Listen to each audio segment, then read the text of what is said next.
What's up, everybody? Tom Pelissero here with Phil Mackey at Target Field shortly after the Twins beat the Texas Rangers 6-1, and we almost had a historic occurrence here. Francisco Liriano comes extremely close to his second no-hitter in a little more than 2 months here. Takes a perfect game into the 7th. Luke Hughes kicks the ball at third.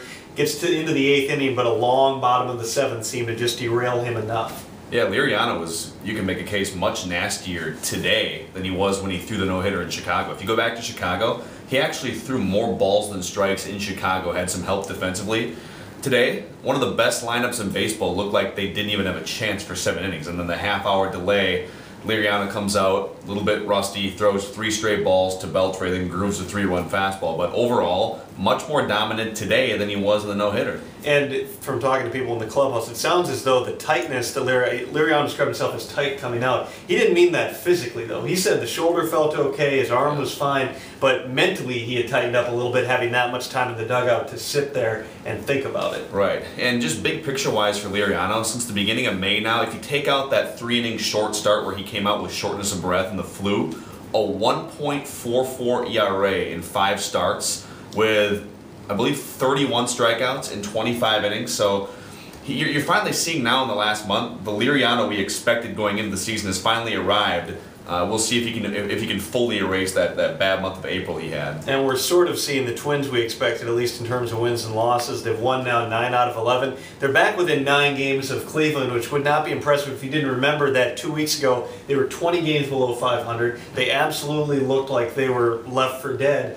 But now you see Cleveland coming back to the pack, as a lot of people assume that they would. The Twins still are playing out with probably their numbers almost 6 out of 8 guys that they would normally hit 1 through 8 in the order. That's a lot of big bats to be taken out of the lineup, but they're finding ways game in and game out, and just being in the clubhouse, there is a different vibe. You see some of those guys, I think, bring a little bit different energy into the room. A bunch of guys mentioned Ben Revere as somebody who they just see the way he plays and the energy he brings to the game. That's having a positive impact, although you wonder how long they can sustain this. Yeah, well, that's the thing. I mean, normally you'd say, all right, you've rolled off, what, 9 wins in 11 games? You're still 13 games under 500. Detroit now ties Cleveland for the division lead, so you're 9 games back of Detroit as well. But the difference is Mauer's coming back, Nishioka's coming back, Tomi's going to be back within a week or so. In theory, all this will occur. You know, there might be 3 other guys who go down with ailments, and that's the way the season's gone. But you're effectively making 2 or 3 acquisitions here as you're starting to crescendo.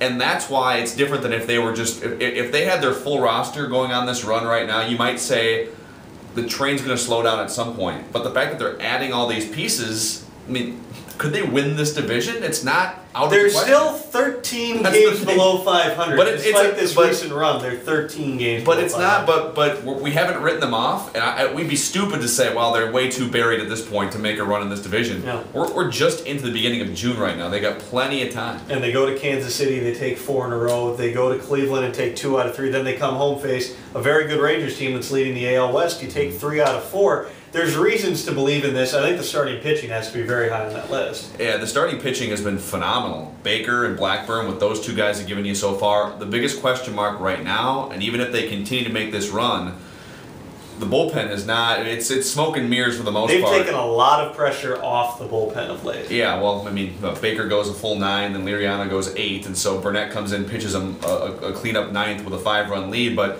if you do pull to within 4 or 5 games of 500 and you make a run at that division, you're going to have to either acquire a bullpen arm or have somebody step up and be a regular 7th or 8th inning guy. And they're in the midst of a long home streak here. A lot of home games continuing on Tuesday with, I believe it's a 3-game set against the White Sox, and then 3 games after that against San Diego. They're going to play a lot of Target Field. We'll see if they play better here in their home park. He's Phil. I'm Tom. Full coverage at 1500ESPN.com. See you.